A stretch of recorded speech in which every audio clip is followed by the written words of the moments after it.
la parole de Dieu.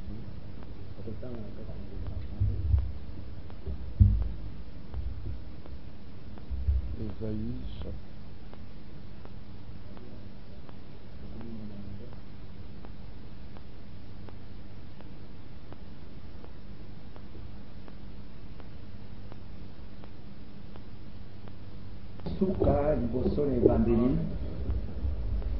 Et j'annonce d'avance ce qui n'est pas encore accompli. Je dis mes arrêts subsisteront et j'exécuterai toute ma volonté. Inclinons nos têtes. Bien-aimé Père Céleste, à présent que nous voulons écouter ta parole, demandons ton secours, ton assistance. Nous sommes des êtres faibles, indignes, ne pouvant point nous présenter devant toi. Mais voici, c'est toi qui nous as choisis et tu nous as fait approcher. Et nous voici aujourd'hui comptés parmi les saints, malgré nos faiblesses, malgré nos erreurs. Tu as désiré, tu as trouvé bon, et cela c'est selon ton bon plaisir, de faire de nous des fils et des filles de Dieu, qui prenons part à ce que tu fais en ce jour. Ouvre-nous l'entendement afin que nous comprenions tes Écritures. Fais-nous connaître les choses qui concernent notre paix, afin que celle-ci soit parfaite. Conduis-nous dans la voie de la justice,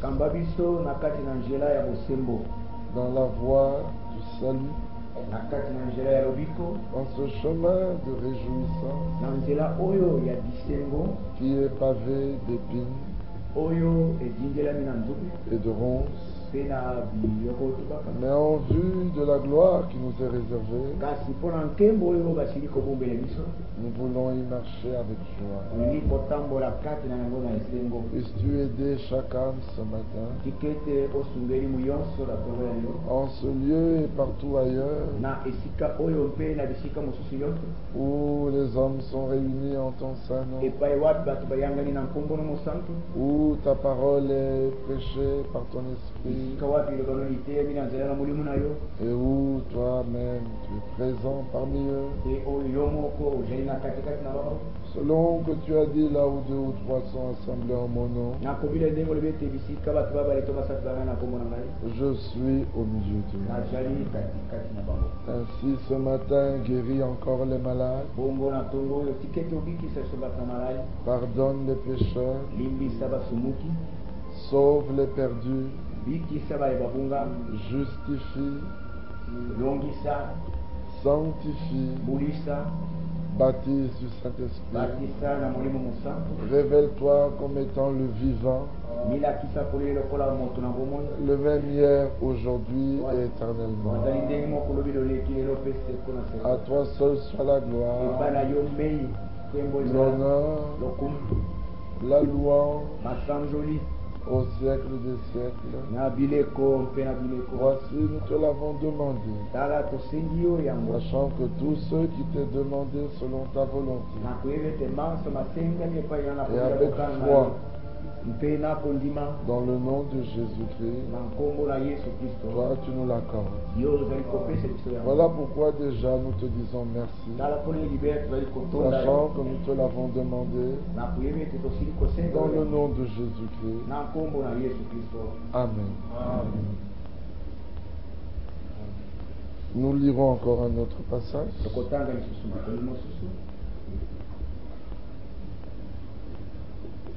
Nous prendrons dans Daniel au chapitre 2.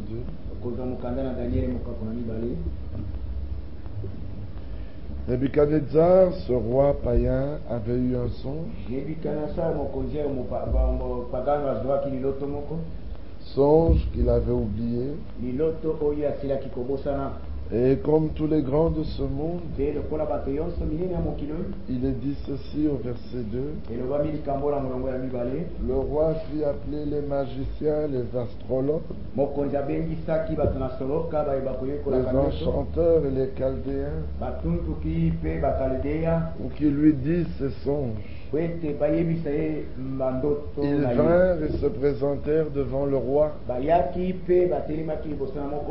Dans les cours des rois, ces hommes se trouvent encore en séjour. Dans les cours des rois, on trouve encore ce genre de personnes, des magiciens, des astrologues, des enchanteurs, des chaldéens. Et ces hommes pensent que ceux-ci peuvent leur annoncer l'avenir et leur révéler les choses cachées. Ils vinrent et se présentèrent devant le roi. Le roi leur dit: j'ai eu un songe. Mon esprit est agité et je voudrais connaître ce songe. Les Chaldéens répondirent au roi en langue araméenne: Ô roi, vis éternellement. Toi, dis le songe à tes serviteurs, et nous t'en donnerons l'explication. Les hommes qui ont besoin qu'on leur raconte un songe, afin qu'ils puissent en donner l'explication, ce sont des Chaldéens, des astrologues, des magiciens, des enchanteurs. Même s'ils ont la Bible dans les mains, vous pouvez les classer parmi les devins. Un homme envoyé de Dieu n'a pas besoin qu'on lui raconte le songe, mais les Chaldéens ont besoin qu'on leur raconte les songes pour qu'ils puissent trafiquer de vous. Aujourd'hui, ils sont nombreux parmi les soi-disant croyants, parmi les soi-disant chrétiens. Ils étaient habitués à deviner.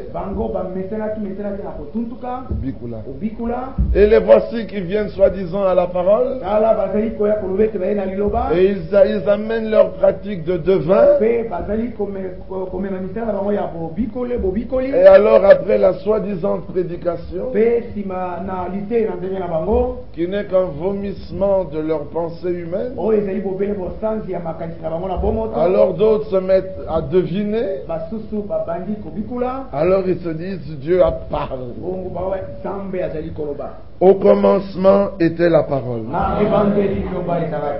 Le meilleur moyen que Dieu a choisi pour parler à l'homme, c'est la parole. Dans 1 Corinthiens au chapitre 2, l'Écriture dit: il a plu à Dieu de sauver les croyants par la folie de la prédication. 1 Corinthiens 1:1. Oui. Là, l'Écriture dit, verset 21, car puisque le monde avec sa sagesse n'a point connu Dieu, il a plu à Dieu dans sa sagesse de sauver les croyants par la folie de la prédication. Les Juifs demandent des miracles et ils sont toujours là, ces Juifs. Ils veulent voir des miracles. Mais dans votre assemblée, il n'y a pas de miracles. Ce sont des devins et des chaldéens. Les Juifs demandent des miracles. Et les Grecs cherchent la sagesse. D'autres viennent avec leur intelligence humaine. Et quand la prédication sort, ils veulent comprendre avec l'intellect. Non, il est dit dans Ésaïe 40, consolez, consolez mon peuple. Criez au cœur de Jérusalem. La prédication s'adresse au cœur, pas à l'intellect. Osée chapitre 2, il est dit, je t'emmènerai dans le désert et là je parlerai à ton cœur. Osée 2, verset 17.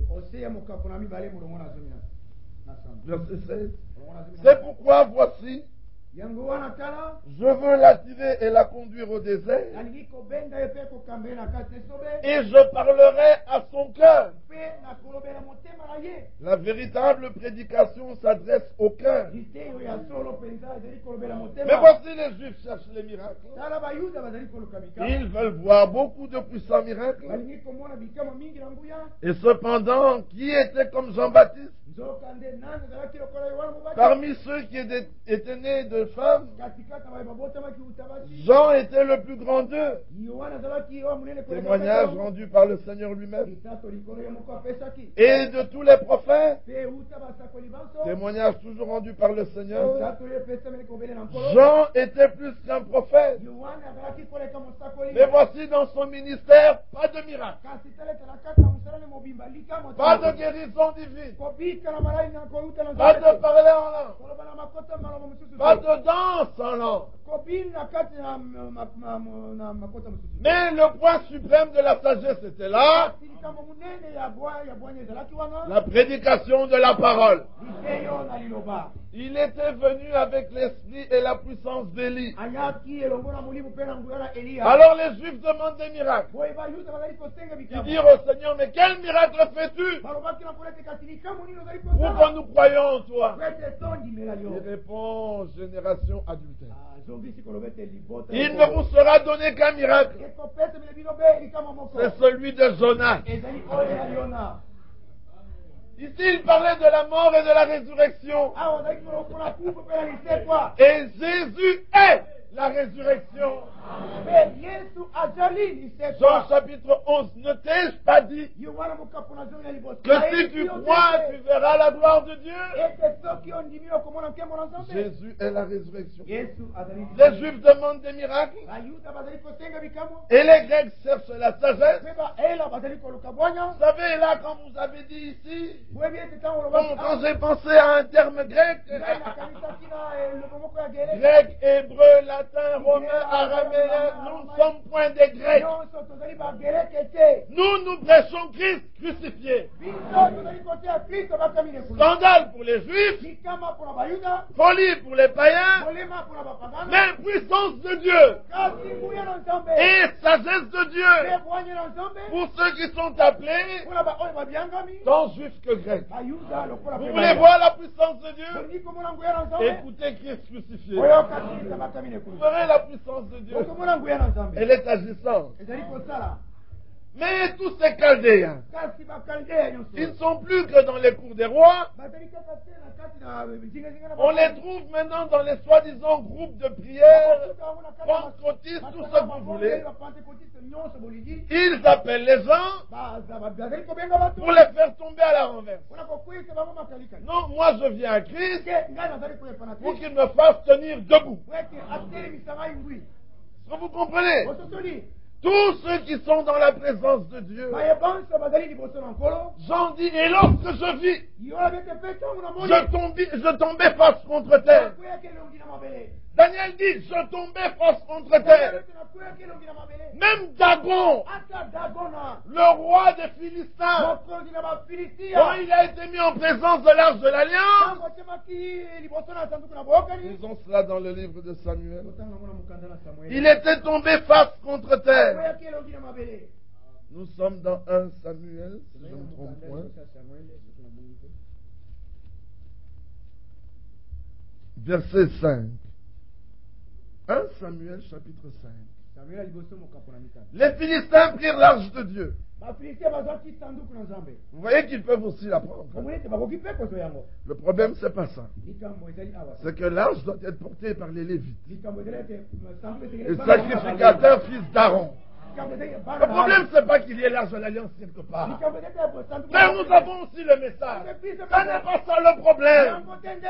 Mais nous, si nous avons la Bible, ce n'est pas ça le problème. Les Philistins avaient aussi l'arche de l'alliance.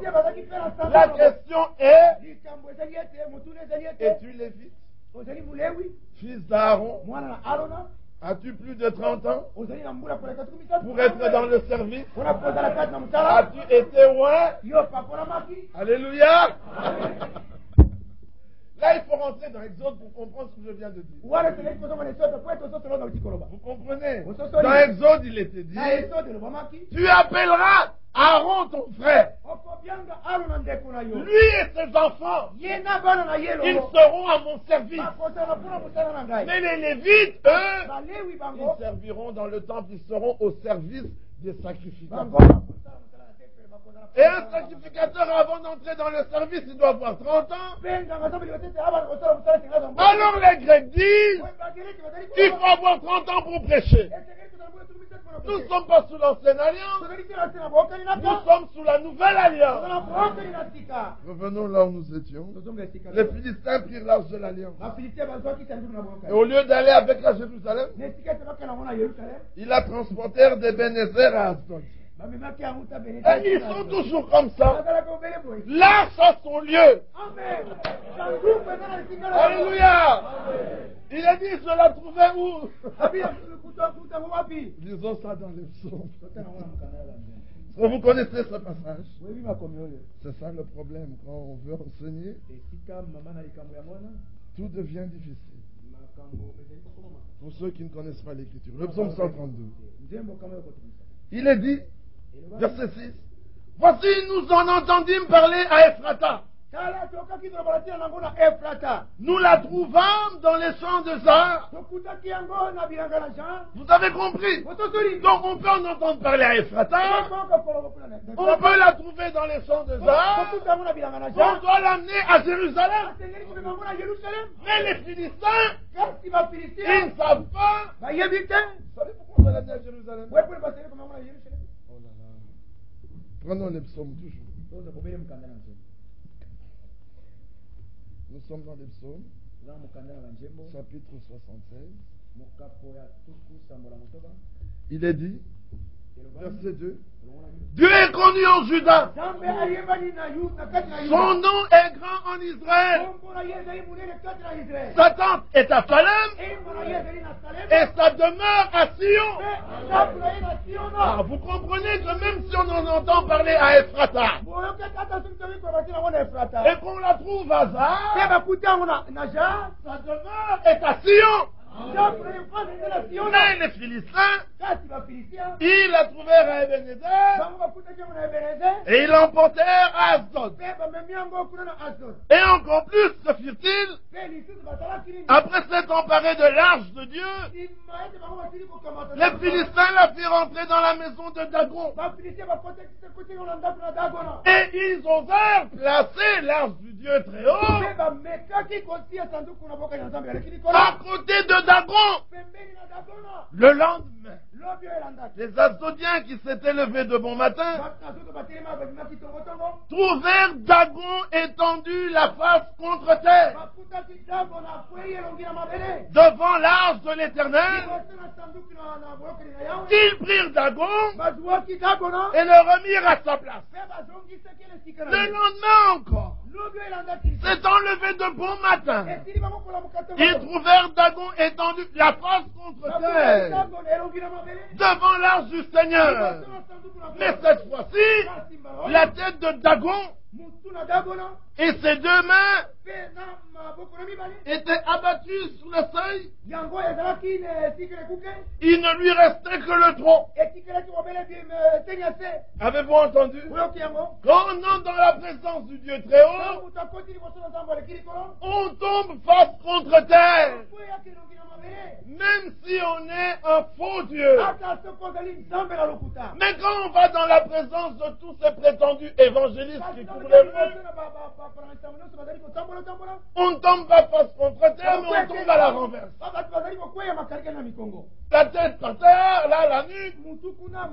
On risque de se causer un traumatisme crânien. Il y a quelque chose qui ne va pas. Si c'est devant le Seigneur, face contre terre. Amen. Alors prenez garde. N'amenez pas l'âge de Dieu chez les Dagons. Vous risquez de perdre votre faux Dieu. Mais moi, je ne comprends rien aujourd'hui. Il y a des prétendus croyants et ils viennent vous dire tout sérieusement: ma femme est une sorcière, elle arrête mes prières. Mais si tu avais Dieu avec toi, elle tomberait face contre terre. Et si elle répète, son Dagon aura la tête coupée. Et ensuite les mains aussi coupées. Il lui restera que le tronc. Elle devra fuir. Nous ne fuyons pas Dagon. Dagon doit nous fuir.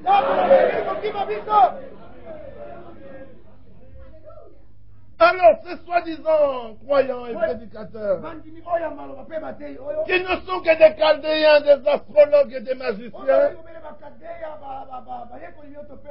les voici venus parmi les croyants, et ils commencent à deviner. Il dit: chez vous, il n'y a pas de je ne sens rien. Vous voulez sentir des choses? Tenez-vous auprès d'un brasier, vous sentirez le feu. Tenez-vous à côté d'une voiture, vous sentirez quelque chose. Mettez-vous sous le soleil, vous aurez une insolation. Allez un peu qu'on vous donne une matraque électrique et vous verrez ce que vous sentirez. Des sensations, nous en avons depuis notre naissance. Mais la vraie révélation ne vient que par la parole. Et l'épouse recherche la révélation de la parole. La révélation vient du Seigneur. Matthieu 11, il a caché ces choses aux sages et aux intelligents, mais il les a révélées. Ce n'est pas le produit d'une étude. Ce n'est pas le produit d'une prière, ni d'un jeûne, mais c'est selon le bon plaisir de sa volonté. Éphésiens 1:9.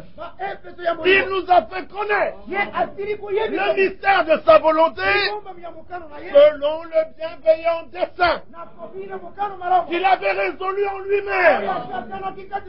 Est-ce que vous avez compris ça? Il avait résolu, autant marqué, il révèle. Et la chose devient claire. Et alors, ces hommes dirent à Nebuchadnezzar: raconte-nous le songe. Vous qui passez votre temps à les raconter vos songes aux autres, l'esprit des Chaldéens ne vous a pas encore quitté. Parce que l'écriture dans Jérémie 23 dit: celui qui a entendu ma parole, qu'il annonce ma parole. Celui qui a eu un songe, qu'il raconte son songe. Pourquoi mélanger la paille au froment? Le froment, c'est la parole. C'est une semence qui en est la vie. Vos songes, c'est la paille. Pas de vie. Va être brûlé. Il ne faut pas mélanger les deux. Tu as eu un songe. Combien de personnes ne sont-elles pas mortes à cause des songes? On a eu un songe. Attends-moi sur un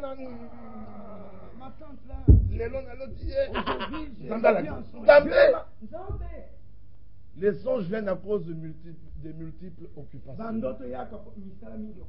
Ecclésiaste. Et les songes viennent aussi par le diable. Il y en a que quelques-uns qui viennent de Dieu. Et ceux qui viennent de Dieu, dans l'Ancien Testament, Nebuchadnezzar avait bien compris. Quand ces hommes lui ont dit, raconte le songe. Verset 5, Daniel 2, le roi reprit la parole et dit aux Chaldéens, la chose m'a échappé. Si vous ne me faites pas connaître le songe et son explication, vous serez mis en pièces. Et vos maisons seront réduites en tas d'immondices. Mais si vous me dites le songe et son explication, vous recevrez de moi des dons et des présents et de grands honneurs. C'est pourquoi dites-moi le son et son explication. Il répondit pour la seconde fois. Mais que le roi dise le songe à ses serviteurs. Et nous en donnerons l'explication. Frère, raconte-moi d'abord ton songe. Et puis je vais t'expliquer. Chaldéen, magicien, astrologue, enchanteur, devin, qui s'est glissé parmi le peuple de Dieu. Dévoilez-le directement. Mettez-le à nu. C'est lui qui viendra vous dire il y a des malaises. À cause de son songe, il y a des malaises. Non, pas beaucoup, son malaise. Donc il y a quelque chose qui ne va pas. Il y a une mauvaise atmosphère. Écoutez, il s'agit de celui qui prétend interpréter les songes. Le roi reprit la parole et dit, je m'aperçois en vérité que vous voulez gagner du temps, verset 8, parce que vous voyez que la chose m'a échappé. Si donc vous ne me faites pas connaître le son, la même sentence vous enveloppera tous. Vous avez entendu? Vous voulez vous préparer à me dire des mensonges et des faussetés en attendant que les temps soient changés. C'est pourquoi dites-moi le songe et je saurai. Si vous êtes capable de m'en donner l'explication.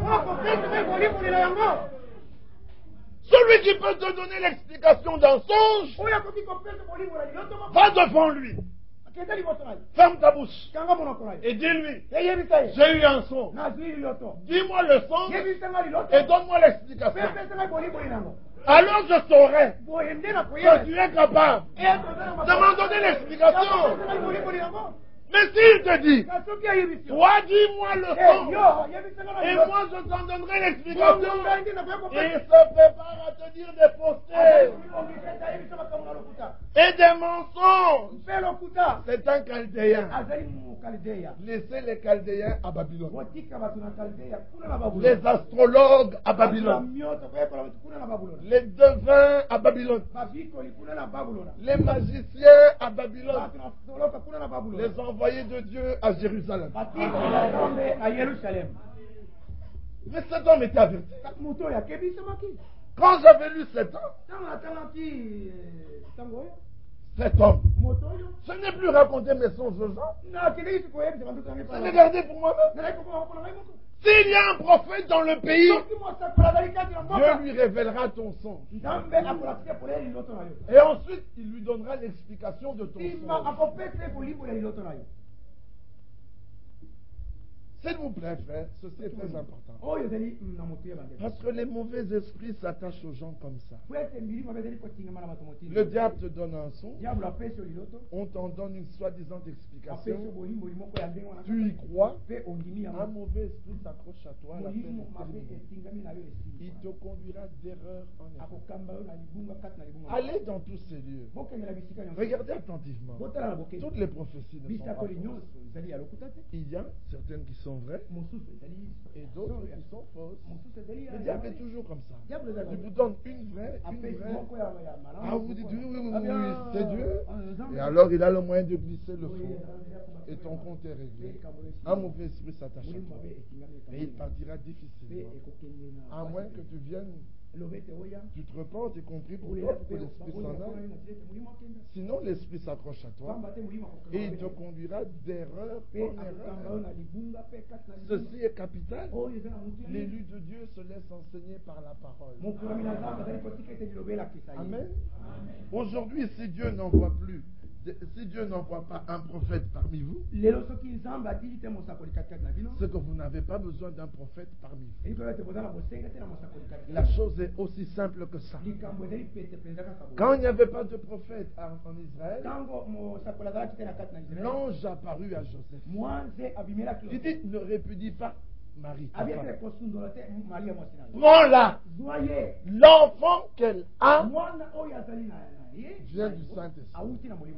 Est-ce qu'il y avait des choses à expliquer? Non, frère, j'ai vu un grand arbre. Puis après, je l'ai vu tracé. Après, je l'ai vu repousser.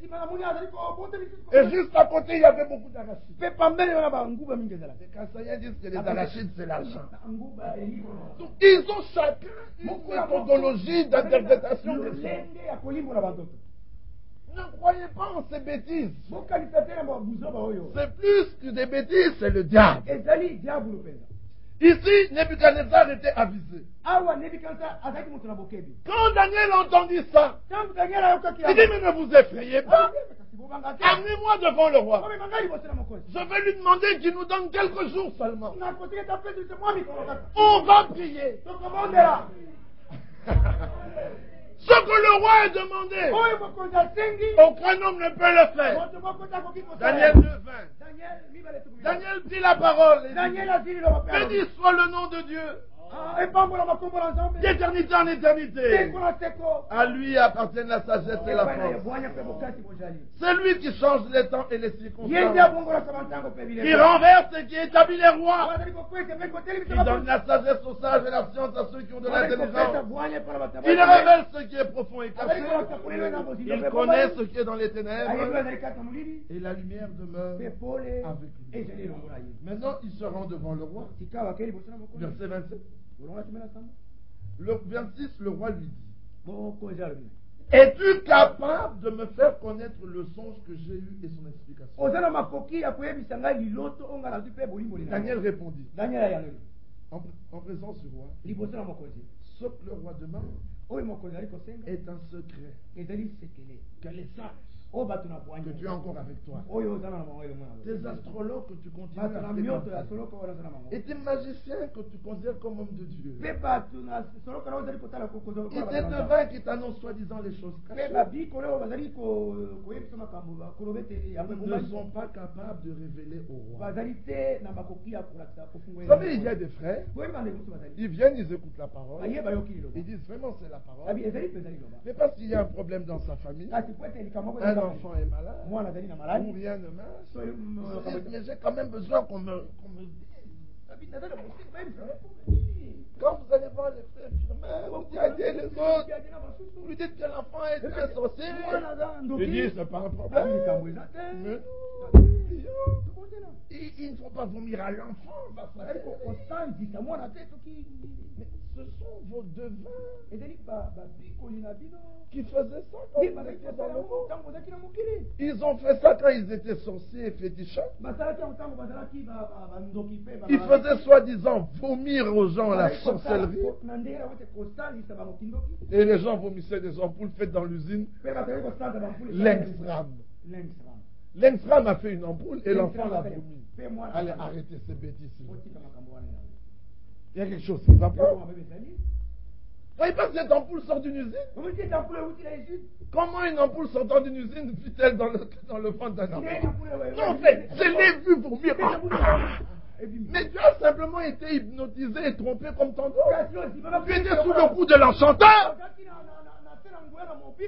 Alors, il vous a fait ça dans le monde. Maintenant, il a changé sa couverture.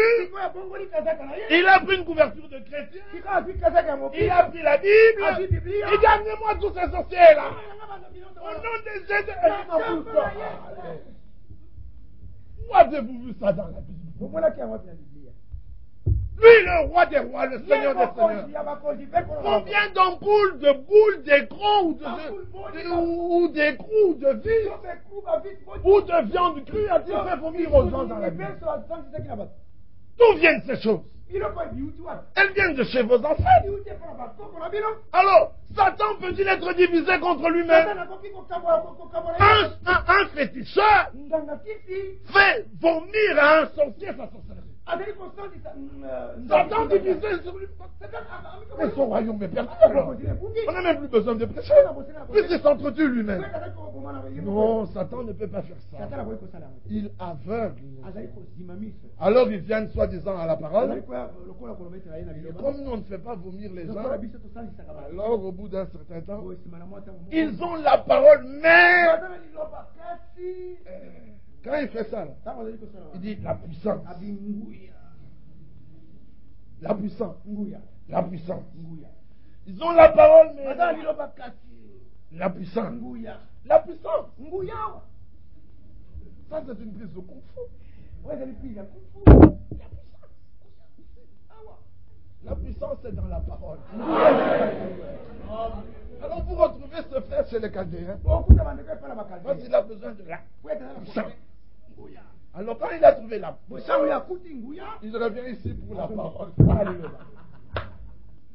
Mais non, que le Seigneur vous vienne en aide et que vous compreniez que Christ est révélé dans sa parole. Tout est ici. Une chose qui n'est pas là, oubliez-la. C'est aussi simple. Oubliez-la.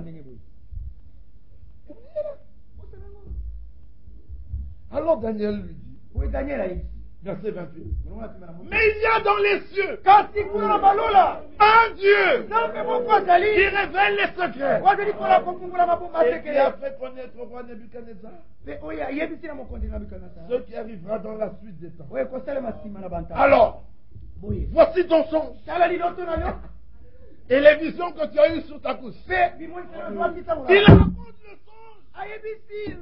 Nebuchadnezzar dit exactement. Mais vous, quand vous racontez votre songe, ou quand le Chaldéen vous le raconte, il dit, vous avez vu un... Non, oui. Lui-même, vous-même, vous commencez à le mettre sur la piste. Il dit, il avait comme un pantalon et oui. C'est un costume bleu. Toi-même, tu le mets sur la piste. Et après, tu viens, tu dis, il m'a tout dit. Il ne t'a rien dit, il lui a tout dit.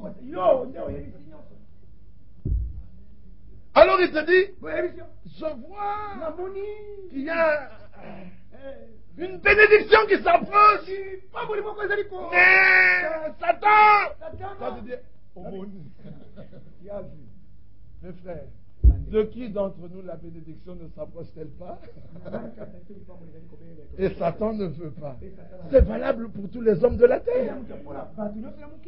Alors il te dira, alors il faut beaucoup prier. Parce que Satan vraiment, il a vu. Il n'a rien vu. Et puis il te dira, je vois comme un malheur qui s'approche. Ça tu dis, oui. De qui le malheur ne s'approche-t-il pas? Le malheur atteint souvent le juste. Vous ne connaissez pas ce passage? Alors tu viens te dire, vraiment ce gars-là, il m'a dit des choses. Il m'a dit ce qu'il y a dans ma maison. Il dit, je vois que dans ta maison, il y a comme un enfant qui est malade.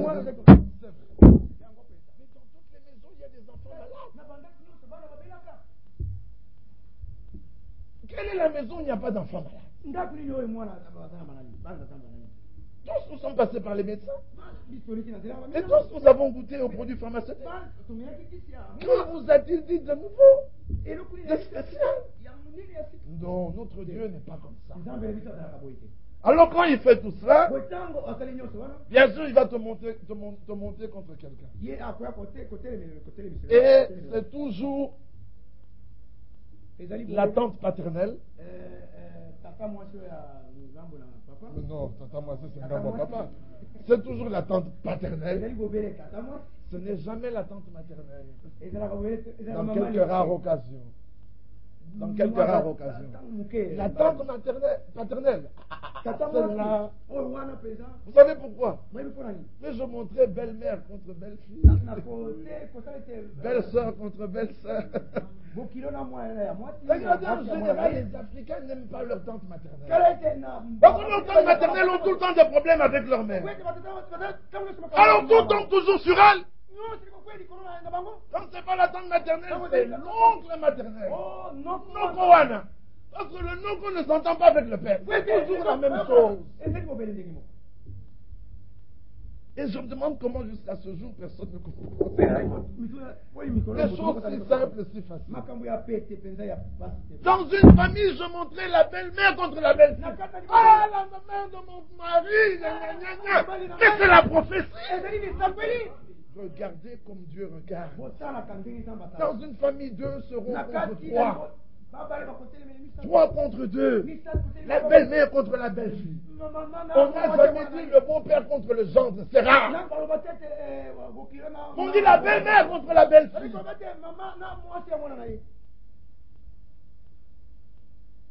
Vous connaissez tous ces passages? Alors quand le petit malin chaldéen vous commence à vous sortir ça, il a vu ça. Mais il ne dit que des choses qui se passent partout. Il n'a rien dit de spécial. Alors Daniel lui donna le songe et la vision. Mais quand il n'y avait pas de prophète dans le pays, le Seigneur dit à Joseph, à son ange, prends la mère et l'enfant, va en Égypte, car Hérode cherche à le faire mourir. Les personnes qui devaient emmener en Égypte étaient nommées. Le lieu où aller était cité. La personne qui voulait du mal était citée nommément. Il n'a pas vu des paires de chaussures neuves devant la porte. Alors il a deviné qu'il devait aller en voyage. Puis il a vu un sac. Il a compris que le danger venait. Non, c'était pas deviné. C'était clair et précis. Parce qu'il n'y avait pas de prophète dans le pays pour interpréter le songe. Quand il est arrivé en Égypte, le roi est mort de l'autre côté. L'ange lui dit, celui qui voulait du mal à l'enfant est mort. Prends la mère et l'enfant. C'était clair. Arrivé en Israël, il dit non, ne va pas à Jérusalem, va en Galilée, car son fils règne à sa place. Donc les choses doivent être claires. Et vous n'avez pas besoin d'aller le raconter à gauche, à droite, pour que les gens commencent à vous dire peut-être que ça voudrait. Et on vous amène ensuite chez un chaldéen qui interprète pour vous. Et que se passe-t-il? L'onction du malin tombe sur vous. Alors qu'il y a des personnes maintenant qui, comme elles savent que nous ne sommes pas très chauds pour ce genre de choses, mais nous sommes chauds pour les choses qui viennent de Dieu. Jacques chapitre 1er verset 17. Tout don parfait descend du ciel, du Père céleste, dans lequel il n'y a pas d'ombre de variation. Il est immuable. C'est un don parfait. Amène-moi un don parfait, je n'aurai pas de problème. Tu me racontes le son, je sais exactement, je dirais amen. Mais quand tu racontes toi-même et tu commences à y mettre, je ne dis plus amen. Alors il y a des hommes qui, à cause de ça, commencent à garder leur prétendu songe pour eux, se convainquant en eux-mêmes que ça vient de Dieu, et ils commencent à cultiver un mauvais esprit sans s'en rendre compte. Bien aimés frères, notre tâche c'est de vous conduire à Christ et de vous aider à voir les choses vraies et avoir le discernement des choses les meilleures. Colossiens, là l'écriture dit, que dis-je, Philippiens, et ce que je demande dans mes prières, c'est que votre amour augmente de plus en plus en connaissance et en pleine intelligence. L'amour que vous avez doit augmenter en connaissance de la parole et en pleine intelligence. Pourquoi? Pour le discernement des choses les meilleures. Il y a beaucoup de choses qui sont bonnes. Mais Paul priait pour le discernement des choses les meilleures. Est-ce que vous comprenez ça? Je vais vous donner un exemple naturel. Quand nous suivons tous la télévision, aux nouvelles, peut-être qu'on voit Chirac ou Clinton. Remarquez que vous, les hommes, vous aurez le regard braqué sur Clinton et sur ce qu'il dit. Mais les femmes vous diront, tu as vu la robe qu'a portée Hillary? Les femmes ont les regards différents des hommes. Toi, tu vois Chirac, mais elle voit la robe de Chanel que Bernadette a portée. Tu te dis, mais par quel phénomène a-t-elle vu ça? Non, elles sont comme ça. Tu commences à lui décrire frère Jean. Ou bien tu veux décrire n'importe quel frère. Je vais plutôt prendre un nom que peut-être, j'espère qu'il n'y a pas un frère qui s'appelle comme ça. Romuald. Dis, tu vois le frère Romuald. Et elle te dit, tu dis, bon, il est un peu plus court que moi. Il a presque les dimensions de frère Job. Il ne porte pas de lunettes. Il est foncé. Vous savez ce qu'elle va vous dire? Elle a ta mini chemise rouge. Tu te dis, mais quel phénomène. Toi, tu n'as jamais remarqué la fameuse chemise rouge. Mais elle te dit, Iwana.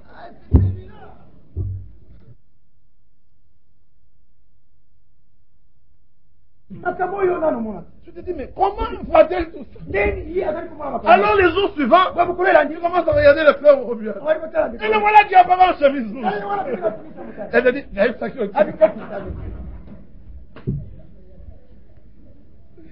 tu regardes attentivement et le voilà en compagnie de la sœur Antoinette. Tu dis, mais qu'est-ce qui se passe? Donc c'est pour vous dire que chacun regarde, mais regarde différemment. Quand vous me regardez là, vous suivez la parole. Dieu un va vous dire, c'est l'autre qui va te faire fumer. Tu dis, mais qu'est-ce qui se passe? Elles viennent pour regarder les cravates. S'il vous plaît. Je ne dis pas ça pour vous faire rire. Bien que cela soit quand même. Ce soit quand même marrant. Parce que moi-même je ris. Mais c'est pour vous montrer que les gens regardent différemment. Nous regardons d'une manière, les femmes regardent d'une autre. Et Paul dit, moi je veux que votre amour augmente, de plus en plus en connaissance et en pleine intelligence, pour le discernement des choses les meilleures. Mais écoutez le point capital. Par le discernement des choses les meilleures, vous serez purs, irréprochables pour le jour de Christ. Et vous serez remplis du fruit de justice qui est par Jésus-Christ à la gloire et à la louange de Dieu. Voilà où est le problème. Le discernement des choses des meilleures. Il y a des personnes, leur amour pour Dieu consiste en jeûne, prière. Et c'est très bien. Nous ne sommes pas contre cela. De grâce, faites-le. Parce que la Bible a dit, veillez prier. Car vous ne savez pas quand ce jour apparaîtra. Mais quand il s'agit du discernement des choses les meilleures, si tu veilles, jeûne, prie, sans discernement, à quoi cela te servira-t-il? Non, frère, il faut être sanctifié. Mais c'est vrai. Mais comment le serez-vous réellement par le discernement des choses les meilleures? Lisez avec moi, je n'invente pas. Pour le discernement des choses les meilleures, vous avez dit, afin que, pour que le but de la chose, le point final, soit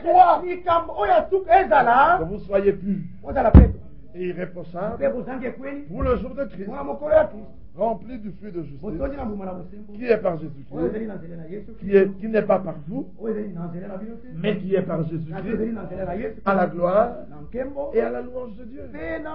Amen. Le discernement des choses les meilleures. Comme quelqu'un disait, alors vous dans votre assemblée, on ne brise pas les murs de Jéricho. Vous savez ce qu'ils appellent briser les murs de Jéricho? C'est chanter ces chants qui les font danser, soit disant par le Saint-Esprit. Il y a même des gens qui vont apprendre comment danser par le Saint-Esprit. Ce n'est pas qu'au Zaïre, c'est partout dans le monde. En Allemagne, il y a une assemblée où ils apprenaient à danser par l'Esprit. Et alors, cet homme parlait avec sa femme. Il dit, ma fille est malade. Elle va dans une assemblée où on leur apprend à danser par l'Esprit. On leur a parlé à parler en langue. On leur a appris à avoir des visions.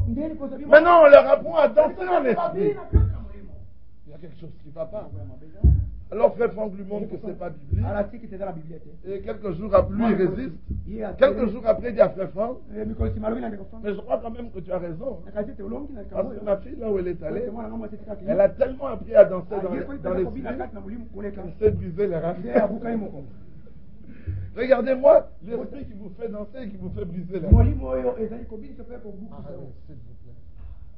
Ça, c'est plus l'esprit de Dieu. Ils commencent leur prophétie par des sifflements. Alléluia. Alléluia. Et alors, tu me dis, Dieu va parler. Dieu va parler. Ésaïe 8. L'Écriture dit ici, si l'on vous dit, verset 19, consultez ceux qui évoquent les morts et ceux qui prédisent l'avenir. Écoutez, qui poussent des sifflements. Jésus.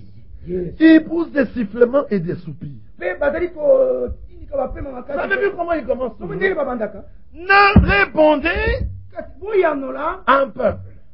Ne consultera-t-il pas son Dieu? Amen. S'adressera-t-il aux morts en faveur des vivants? Un peuple ne consultera-t-il pas son Dieu? Venez et consultons le Dieu très haut. Vous n'allez pas consulter les morts au sujet des vivants. Vous connaissez cette histoire, je vous ai déjà raconté. Le père d'une sœur, je lui ai apporté la parole. Il me dit, mon fils, les catholiques vous ont appris à étudier, à lire et à écrire. Et maintenant vous voulez rejeter les catholiques. Je dis non, moi j'ai rien contre les catholiques en tant qu'homme. Mais je n'accepte pas leur système. Alors je change le sujet et je l'amène dans le sujet des morts. Il me dit, papa, Les morts répondent aux prières. Je dis, ah bon? Je dis, oui, dans notre famille, il y avait des malades. On a préparé la poule au Chihuabeni. Et on a préparé du foufou. On a amené ça devant les morts. On a invoqué les morts. On a laissé le foufou. Nous sommes partis. Quand on est revenu, les casseroles étaient vides. Les morts avaient mangé. Et quelques jours après, le malade était guéri. Moi je dis, vous êtes sûr qu'un chien n'a pas mangé? Il dit, papa, attention. Tu risques d'insulter les ancêtres. Alors je lui dis, vous êtes sûr qu'un pauvre passant par là n'a pas ramassé, mangé, lavé, et il a remis? Il dit, papa, tu vas irriter les morts. Alors on continue. Mais il m'avait déjà dit que la messe de Requiem était bonne. On avance, puis je lui dis, vous faites la messe de Requiem. À quoi sert-elle? Il me dit, mais quand un homme meurt, nous on va à l'église, on donne la zone. Quand le prêtre prie, et nous prions, la route s'ouvre de l'autre côté pour le mort. Oui. Et je lui dis, et il est chaud au purgatoire. Il me dit oui. Je dis, et au bout de quelques jours, après que vous les vivants, vous ayez ouvert la route pour lui, vous rentrez le voir, lui ouvre maintenant la route pour vous. Il me dit oui. Alors je dis, mais qui est qui? Il s'arrête un instant. Il dit, papa, cette question est difficile. Est-ce qu'on peut invoquer les morts au sujet des vivants? Non. Avez-vous bien compris la chose? Il s'agit d'avoir le discernement des choses les meilleures. Se repentir dans toutes les églises. Les gens sont... Si vous venez ici pour vous repentir, qu'avez-vous de plus? Et que nous donnons, qu'est-ce qu'on vous donne de plus? Si vous venez ici pour prier, je vous dirais non. Ici on ne vient pas pour prier. Vous avez tout le temps de prier chez vous. Alors qu'est-ce qu'on vous donne de plus? Si on vient ici pour vous dire arrêtez de fumer et de boire, vous enivrez. Mais on le dit partout. C'est bien. Remarquez que nous disons pas ne faites pas ces choses. Non, priez, repentez-vous, arrêtez, c'est bien. Mais si ça ne consiste qu'en cela, alors à quoi sert ce lieu? Et ce que nous vous disons, à rien. Puisque vous pouvez aller le retrouver partout. Si c'est pour vous dire, payez vos dîmes, mais c'est bien faites-le. Mais à quoi cela servira-t-il? Puisque partout on le dit et on le fait. Il faudrait qu'ici, vous puissiez trouver quelque chose que vous ne trouvez pas ailleurs. Est-ce que la chose est claire? Alors si on vient pour vous parler que de Noé, on parle de Noé partout, même dans les pays mortuaires, ils chantent même Noé, c'est pour la côté. Donc ils savent qu'ils sont dehors. Et ils disent à Noé, ouvre pour qu'on entre. Noé leur répondra, mais c'est Dieu qui a fermé la porte. Je ne sais pas comment ouvrir, je ne sais pas. Si ce n'est pour vous parler de Moïse, à quoi cela vous servira? Non, nous sommes ici pour vous faire connaître le plan de Dieu.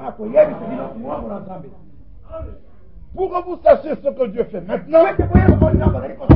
Amen. Pour que vous ayez le discernement des choses émergentes, pour que les événements modernes soient rendus clairs par la prophétie, pour que vous sachiez ce que Dieu va faire dans le futur, et pour que vous sachiez comment y prendre part. Ça c'est oui et amen. Car, 1 Corinthiens 1, le Jésus que nous vous avons prêché, Timothée, Sylvain et moi, n'a pas été oui et non, mais le oui a été en lui. Et en ce qui concerne toutes les promesses de Dieu, c'est en lui qu'est le oui. Et l'amène par lui est prononcé par nous. Si vous comprenez, il s'agit du plan de Dieu et de son accomplissement. Et il s'agit, comme les gens le disent si souvent, mais chez vous il n'y a pas de don. Je n'y comprends rien. Lisez 1 Corinthiens 12. Le premier don de l'esprit sur la liste est une parole de connaissance. Une parole de ça. Regardez les deux premiers dons. La connaissance et la sagesse par la parole. Et au bas de la liste, on trouve le parler en langue. Mais à cause des Chaldéens, pour que les gens croient que les dons sont agissants, ils veulent d'abord entendre le parler en langue. Là, ils disent, aujourd'hui, après la prédication, tu n'as pas. Et pendant la prédication, tu n'avais pas parlé. Dieu parle par sa parole. Mais lisez avec moi. Le parler en langue est à la fin. Avec l'interprétation des langues. Mais les premiers dons, c'est la sagesse et la connaissance. Et la sagesse et la connaissance, c'est ce que vous entendez par la prédication de la parole. Alors, les plus grands dons sont agissants, vos yeux sont aveuglés, et vous cherchez les plus petits dons. Vous voyez qu'il y a un discernement faux. Quelque part. Le don de la foi, il est plus grand que le parlant. Comment le ferez-vous? Il ne parle pas. Il est silencieux, ce don-là. Il est dans celui qui l'a. Lui, il vit ça dans sa vie. Comment le ferez-vous? Le don de miracle, il faut être là où celui qui a, par qui Dieu a fait le miracle est.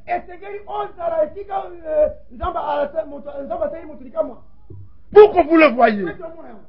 La guérison divine, il faudrait que vous l'ayez expérimenté. Est-ce que vous comprenez la chose? Alors, ils font des réunions de témoignages. Ils commencent dimanche matin. Témoignage, témoignage. Alléluia!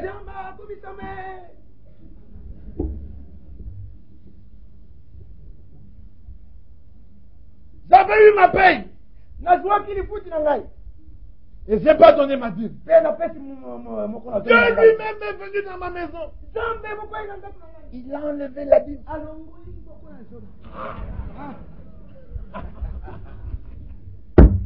Quel Dieu! Ce Dieu-là n'est pas le Dieu de la Bible. Mais quand il lui dit cela, Alléluia!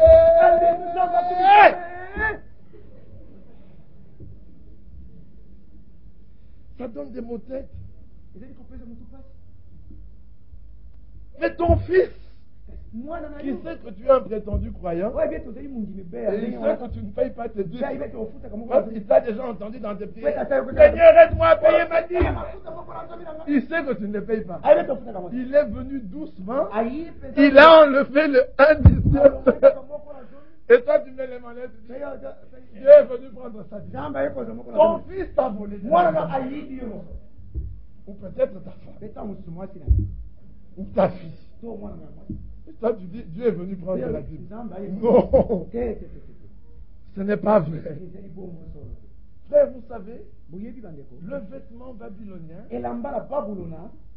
c'est difficile de s'en dépouiller. Les gens viennent à la parole, mais chacun apporte une petite histoire d'où il vient.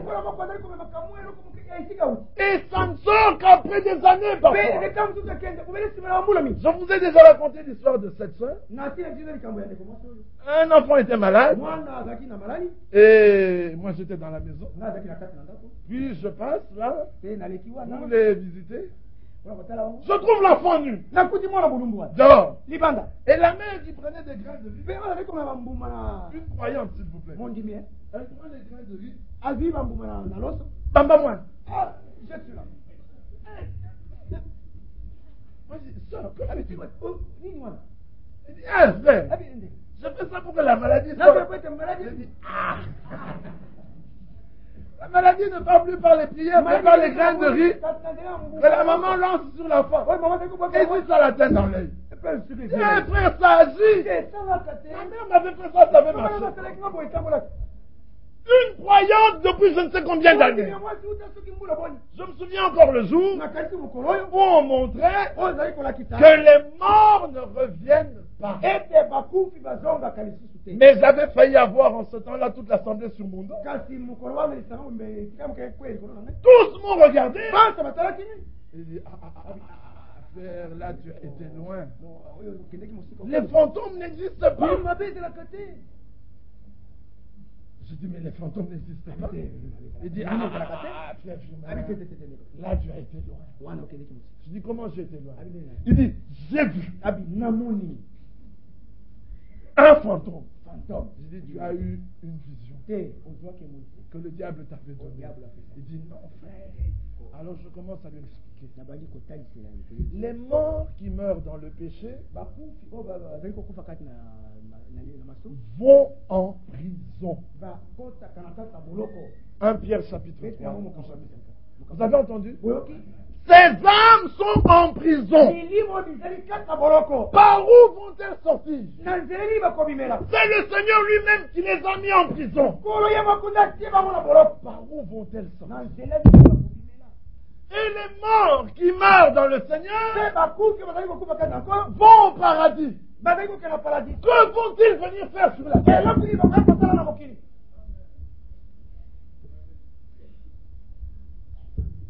Alors il me regarde. Il dit, mais frère, quand il meurt, il reste quand même 40 jours avant d'aller plus loin.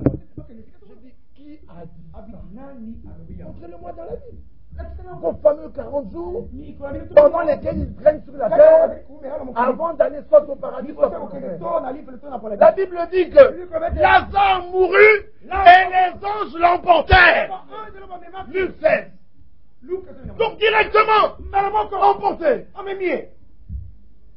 Le riche mourut enterré. Et là il lève les cieux. Où? Du sein de tourment où il était. Il demande à Abraham, envoie Lazare. Abraham dit, il n'y a pas moyen. Pour que ceux qui sont ici aillent là, et pour que ceux qui sont là viennent. Donc il n'y a pas moyen que là où les morts sont, ils puissent sortir.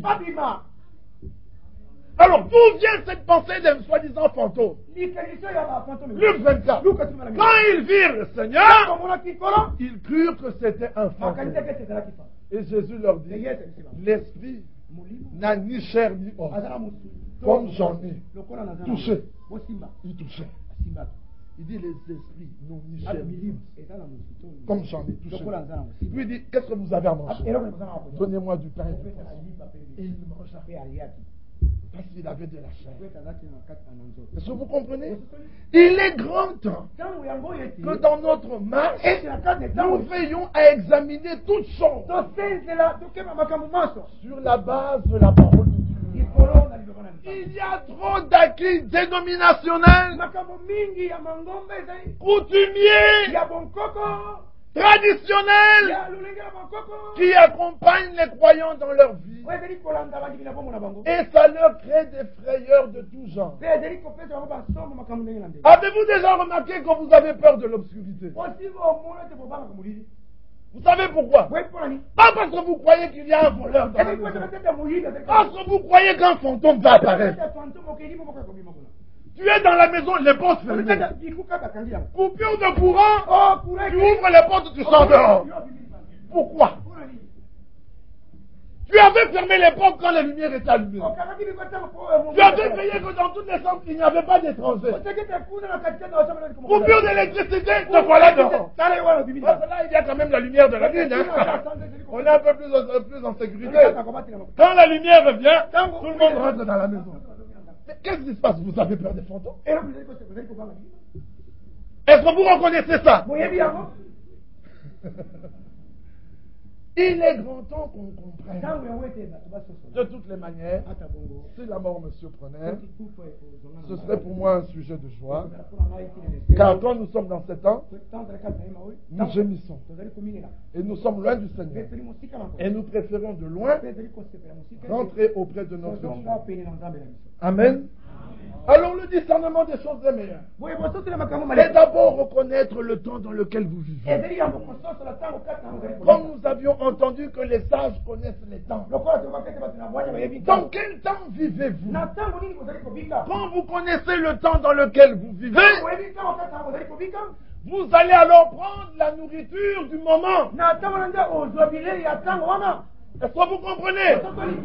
Le matin, on prend le petit déjeuner. C'est la nourriture du matin. À midi, on prend le déjeuner. C'est le repas de midi. Et le soir, on prend un dîner. C'est le repas du soir. À chaque temps, il y a un repas. Mais les Kassaïens prennent du foufou le matin. Ils prennent le foufou à midi. Ils prennent le foufou le soir. Et alors, comme le ventre est plein de foufou, il a beaucoup de rêves dans lesquels il voit Satan. Il se réveille et dit, je t'ai vu aujourd'hui.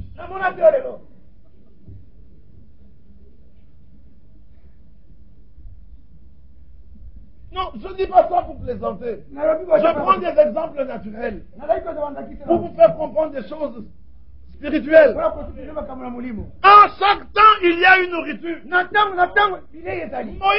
Noé avait un message. Il fallait échapper au déluge, à la destruction. Et son message était qu'il fallait entrer dans l'arche. Mais quand Moïse est venu, il fallait échapper à Pharaon. Il s'est retrouvé devant l'eau, la mer. Il n'a pas pris le message de Noé. Bâtissons une arche. Non, il avait le message de l'heure. Le message de l'heure, c'était étends ta verge et l'eau se fendra. Il étendit sa verge, l'eau se fendit, Israël passa. Alléluia. C'était un chemin facile. Qu'est-ce qu'Israël avait fait? C'était se tenir là et voir comment Dieu ouvrait le chemin. Et quand le Seigneur a ouvert le chemin, il fallait qu'il marche dans le chemin, dans la foi. C'est un chemin facile. Alléluia. Ésaïe 35. Sur cette route, même un insensé, il apprend, il ne s'égarera pas. Mais ce n'est qu'un chemin que seuls les élus peuvent prendre. La mer avait été fendue pour Israël, pas pour l'Égypte. Quand tout Israël était passé, les Égyptiens sont entrés aussi. À la suite d'Israël, la mer a regardé et la mer a dit, l'ordre que j'ai reçu, c'était de laisser passer Israël. Mais vous, je ne vous connais pas. Que faites-vous ici? Alors je reviens sur moi-même. Et la mer se referma et toute l'armée de Pharaon périt. Sur ce chemin, aucune bête féroce ne peut l'emprunter. Le chemin de la foi, la prédication de la croix que nous prêchons, Seuls les élus peuvent le prendre. Quand l'élu entend que c'est par la grâce que vous êtes sauvés, qu'est-ce que cela produit en lui? Une telle humiliation, une telle honte de son péché. Il souffre tellement qu'il dit, Seigneur, je ne suis pas digne. Aide-moi. La grâce et le secours de Dieu. Et il traverse comme Israël a traversé la mer Rouge. Mais quand un Égyptien, un homme qui n'est pas appelé, entend ça, il dit, oh alors, je peux faire ce que je veux, de toutes les manières c'est la grâce. Il périra certainement. Allons-nous changer notre prédication à cause de ça? Non! Christ crucifié! Puissance de Dieu pour le salut de quiconque croit. Il a été fait justice, sanctification et rédemption. Amen et amen. Amen. Non, Seigneur, si tu prends la mer, ils ont des chevaux, ils vont nous rattraper. Non, c'est pas notre problème. Nous, on prêche Christ crucifié. Qui est Christ? Dieu manifesté dans la chair, venu pour mourir pour nos péchés, pour prendre ta place. Quand tu reconnais le temps dans lequel tu vis, tu prends le message de ton jour. Il faut donc reconnaître le jour dans lequel nous vivons. Nous sommes au temps de la fin, au temps du soir. Et au temps du soir, il faut le message du soir. Quand le message du matin était prêché, il disait des loups ravisseurs viendront. Mais quand le message du soir était prêché, on ne dit pas des loups ravisseurs viendront. Nous savons que l'enlèvement vient. Amen. Les loups ravisseurs étaient venus, ils ont détruit, Dieu a restauré. Il a commencé par Luther, Wesley, les dons de l'esprit, et au temps de la fin, le message de la restauration. William Branham était un véritable homme. Il a prêché le même message que Paul.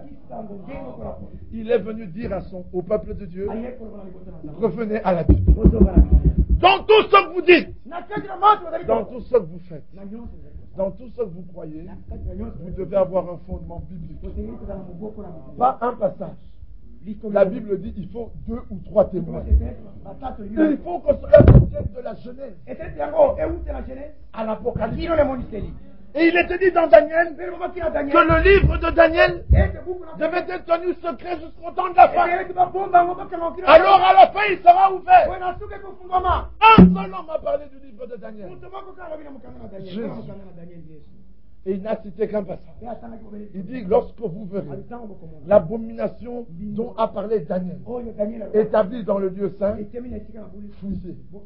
C'est le seul homme qui a cité le livre de Daniel dans toute la Bible. Pourquoi? C'était un livre qui devait être tenu secret au temps de la fin. Et au temps de la fin, il a été révélé.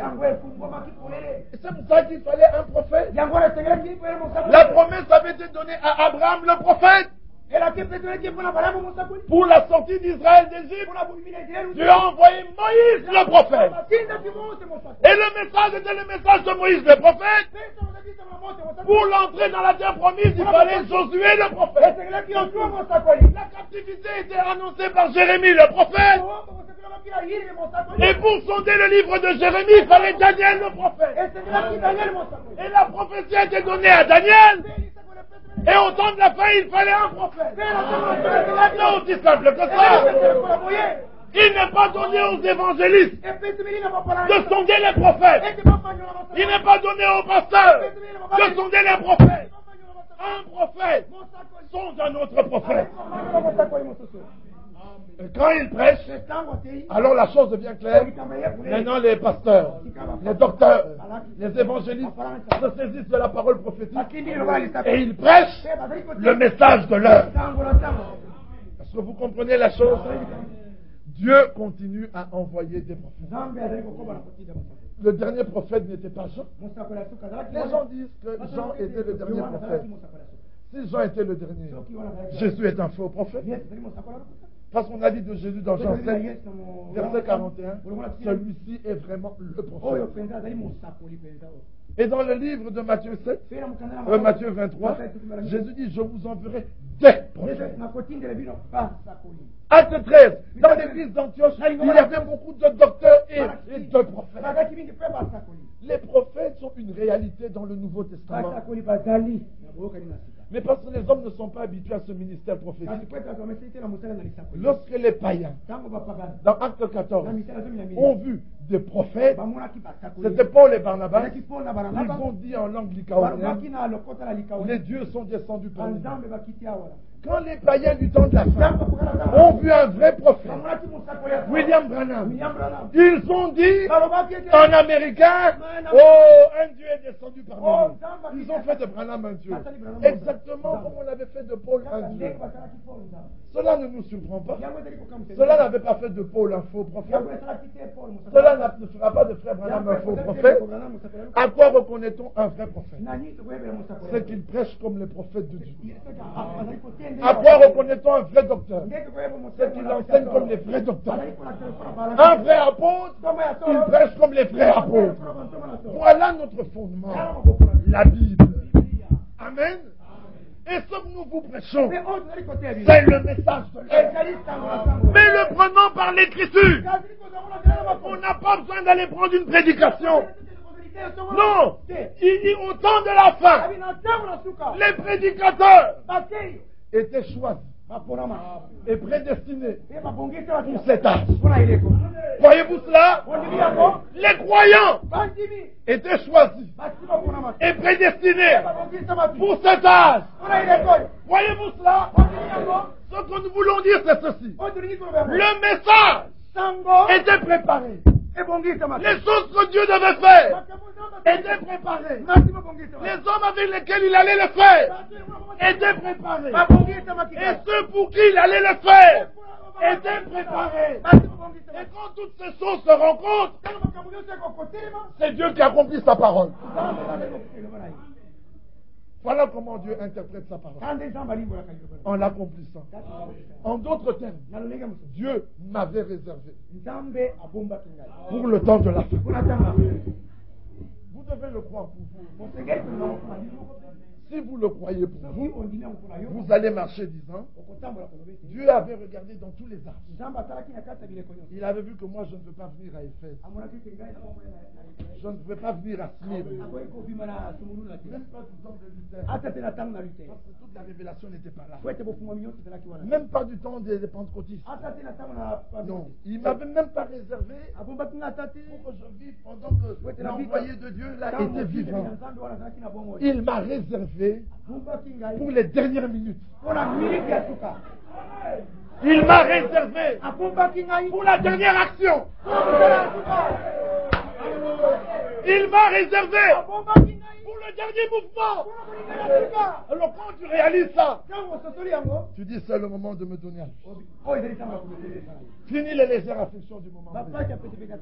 Fini la recherche, la poursuite de vent et de vanité. J'aimais bien me parer de bijoux, mais maintenant le temps est passé. Je veux me parer de sa parole. Regardez que Ève était parée de la parole et on n'a pas vu sa nudité. Alléluia. Moïse était paré de la parole. La Bible dit il était beau aux yeux de Dieu. Vous voulez être belle, mais parlez-vous de la parole. Prenez Jean 3,16. Mêlez-le à Acte 2,38. Ajoutez à cela Acte 5,32. Prenez Éphésiens 1,13. Prenez Romains 9,6. Mettez tout cela ensemble. Secouez vigoureusement. Vous serez belle aux yeux de Dieu. Vous n'aurez pas besoin de toutes ces choses.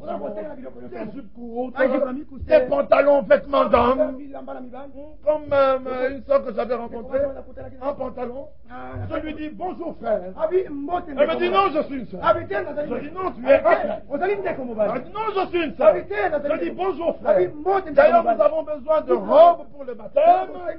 Apporte-nous toutes tes robes pour le baptême. Et je te donnerai tous mes pantalons. Que les femmes ne portent pas de vêtements d'hommes. Deutéronome, c'est pas moi qui dis, c'est Deutéronome. Et que les hommes ne portent pas de vêtements de femmes. C'est pas moi qui dis, c'est Deutéronome. Vous vous imaginez un jour, non, frère Firmin, tu exagères. Il y a des pantalons pour femmes et des pantalons pour hommes. D'accord, moi aussi un jour je vais venir en Pagne. Vous imaginez frère Firmin en Pagne. Je cherche ce que vous appelez l'Ipaya. Je mets aussi un kansakou. Et me voilà devant vous. Vous allez rire du début jusqu'à la fin. Vous dites, mais ça tombe de tout. Ah, moi j'ai pas le droit. Mais vous avez le droit. Ça vient d'où ça? Si je n'ai pas le droit, c'est parce que la Bible dit. Je n'ai pas le droit. C'est parce que la Bible dit. Je vais quand même lire ce passage. Deutéronome 25. Que dit l'Écriture? Que dis-je? Deutéronome 22. Il est dit. C'est bien ça? Verset 5. Une femme ne portera point un habillement tendre. Et un homme ne mettra point de vêtements de femme. Car quiconque fait ces choses est en abomination au Seigneur son Dieu. On n'a pas besoin de discuter. Dans l'église de Dieu, 1 Corinthiens 7, 1 Corinthiens 11, nous n'avons pas l'habitude de compter. La parole est pour ceux qui croient. Pas pour ceux qui discutent. Est-ce que vous comprenez? Quand nous prêchons, nous prêchons pour ceux qui peuvent dire Amen. Alors nous sommes pour eux une odeur de vie. Répandant la vie. Et quand nous prêchons ceux qui ne peuvent pas dire Amen, nous sommes pour eux une odeur de mort. Donnant la mort. Est-ce que la chose est claire? Il y a une cité qui nous est réservée. La Jérusalem céleste. Cette cité, les rues sont pavées d'or. C'est un précieux que tout le monde peut mettre aux oreilles, au cou. Il y en a même qui mettent ça ici. Et d'autres vont mettre jusque-là. On veut mettre cet or partout. Mais là où nous allons, ce sont les rues qui seront pavées d'or. Ce n'est pas le goudron qu'on va utiliser. Notre goudron, c'est l'or.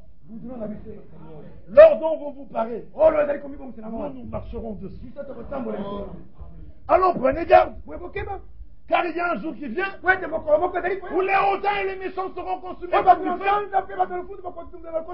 Ce jour qui vient les embrassera, dit le Seigneur. Ils seront comme de la chaume et de la paille. Et les justes marcheront sur leur sang. Que dis-je?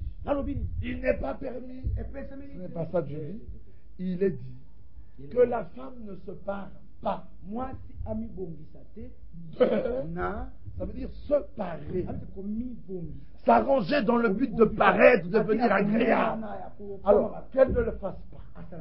Avec des habits somptueux, des cheveux tressés, des bijoux, de l'or. Quand elle veut se parer, qu'elle ne fasse pas. Mais qu'elle se pare de banque. Est-ce que vous avez entendu? Ça ne veut pas dire que la femme ne porte pas. Non. Ça veut dire que la femme ne se pare pas. Laissez l'écriture comme elle est. Lisons un peu dans 1 Pierre. Regardez. 1 Pierre 3. Verset 3. Ayez non cette parure extérieure. Vous voyez, il y a une parure extérieure et une parure intérieure. Une parure extérieure qui consiste dans les cheveux tressés, les ornements d'or ou les habits qu'on revêt. Si tu lis ce passage en disant que la femme ne porte pas des cheveux tressés, ne t'arrête pas, continue. Qu'elle ne porte pas des ornements d'or, continue, ne t'arrête pas. Qu'elle ne porte pas les habits qu'on revêt. Hein? Que les femmes commencent à se promener nues? Non. Ça veut dire tout simplement que sa parure ne consiste pas en ces choses. Vous avez le temps d'aller vous asseoir 4 heures, 2 jours d'affilée, pour qu'on vous fasse des petites tresses là. Le dos souffre, mais vous supportez patiemment pour que vous deveniez belle. Mais quand il faut faire 2 heures dans l'assemblée, après rater longtemps, il a pressé longtemps. Voyez où est votre cœur? Jugez-en vous-même. Vous pouvez aller attendre un ministre. Ou l'homme. J'ai toujours dit, il y a 2 choses aux Aïe. La pluie et le deuil. Ça arrête tout. Quand un homme doit aller quelque part, il pleut. Toutes les justifications du monde. N'importe où. Il pleut. Quand il dira, je voulais venir, mais il pleuvait, l'autre dira, ah oui, oui. Il dit, je voulais venir, mais pourquoi vous faites qui? Ah oui, oui, oui. Mais le même homme là, on lui promet $500. Attaque quoi, même s'il pleut, même s'il y a des tonnerres, à l'heure là, même Nambou l'a dit, même quand il pleut. Vous voyez où est leur cœur? Devant l'argent, rien ne les arrête. Mais écoutez la parole. Il avait plus. Là, c'est suffisant pour ne pas voir. Mais promettez-lui un peu $100. Un petit $100. Le petit billet vert. Moi, $100. Rien ne l'arrêtera. Tu le vois venir, tu le vois abattu. Les frères, qu'est-ce qu'il y a? Il y a mon frère est mort. Mais comme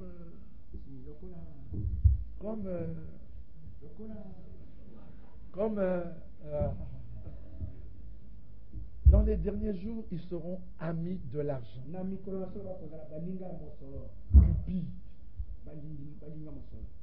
Aimons le plaisir plus que Dieu.